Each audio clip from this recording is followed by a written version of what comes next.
Hi friends అందరికీ ఈరోజు నేను గోంగూర చికెన్ అనుకుంటున్నాను. దానికి కావాల్సిన పదార్థాలు: అరకేజీ చికెను, ఒక గోంగూర కట్ట, ఉల్లిపాయలు 2, ఒక పచ్చిమిరపకాయ సన్నగా తరిగి పక్కన పెట్టుకోవాలి, పసుపు, నూనె, ఒక 10 పచ్చిమిరపకాయలు పేస్ట్ చేసి పక్కన పెట్టుకోవాలి, అల్లం వెల్లిపాయ పేస్టు, గరం మసాలా, కొత్తిమీర. ఇవన్నీ కావాల్సిన పదార్థాలండి.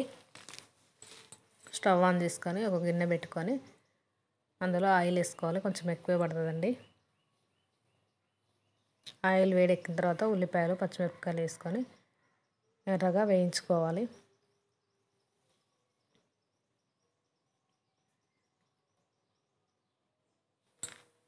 వేగిపోయినాయండి. ఇందులోకి ఒక స్పూన్ పసుపు వేసుకుందాం.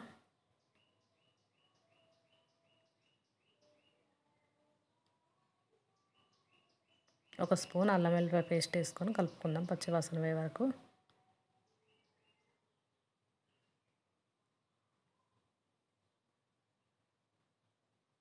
వేగిపోయినాయండి. ఇందులోకి కొంచెం కొత్తిమీర వేసుకొని కలుపుకుందాం. ఇప్పుడు పచ్చిమిరపకాయల పేస్ట్ వేసుకొని పచ్చివాసన పోయే వరకు బాగా కలుపుకోవాలి. ఇలా కలర్ మారుతుంది. వేగిపోయింది. ఇప్పుడు ఇందులోకి చికెన్ వేసుకొని కలుపుకోవాలి.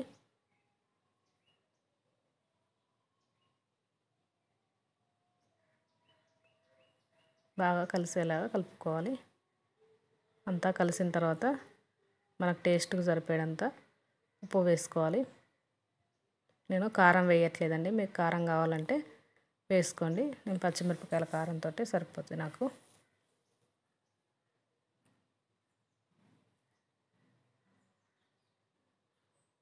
ఉప్పు అంతా కలుపుకున్న తర్వాత మూత పెట్టుకొని ఒక 10 నిమిషాలు ఉడకనిద్దాం.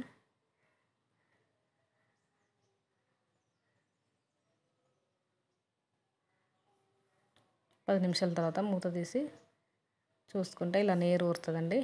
నీరంతా దగ్గర పడేలాగా కలుపుకోవాలి.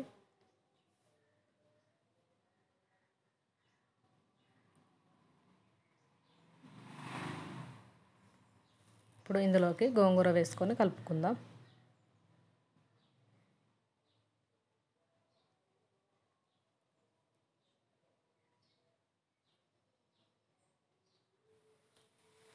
గోంగూర ఉత్తగా మగ్గిపోతుందండి, అందులో నీరు ఊరుతుంది.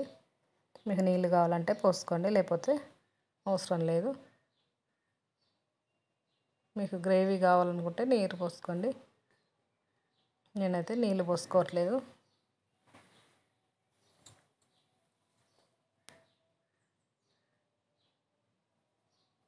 ఇలా అంతా కలిసిన తర్వాత 5 నిమిషాలు మూత పెట్టుకోండి.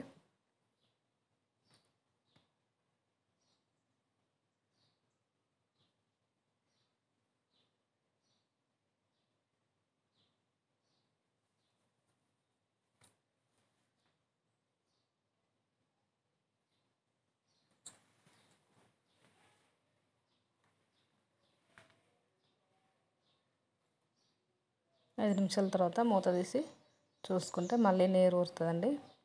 నీరంతా ఇనికేలాగా కలుపుకోవాలి.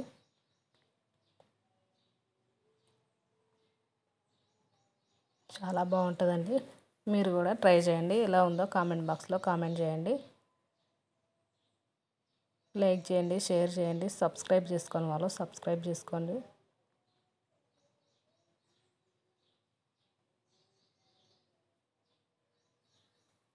ఇలా దగ్గర పడినాక ఇందులోకి మనం ఇంట్లో తయారు చేసుకున్న ధనియాల పొడి వేసుకొని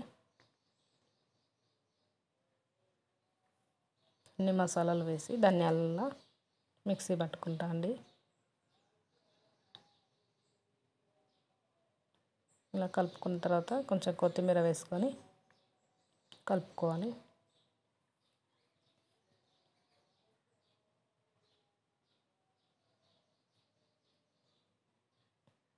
ఇప్పుడు మూత పెట్టుకొని ఒక 5 నిమిషాలు దగ్గర పడేలాగా ఉంచుకోవాలండి. ఆయిల్ పైకి తేలాలి, అప్పుడే టేస్టీగా ఉంటుంది కూర. చూసారా, ఇలా ఆయిల్ తేలాలి. ఇప్పుడు కలుపుకొని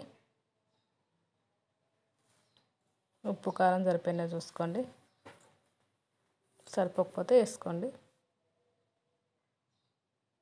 ఓకేనా ఫ్రెండ్స్, గోంగూర చికెన్ రెడీ అయింది. మూత పెట్టుకొని స్టవ్ ఆఫ్ చేసుకుందాం.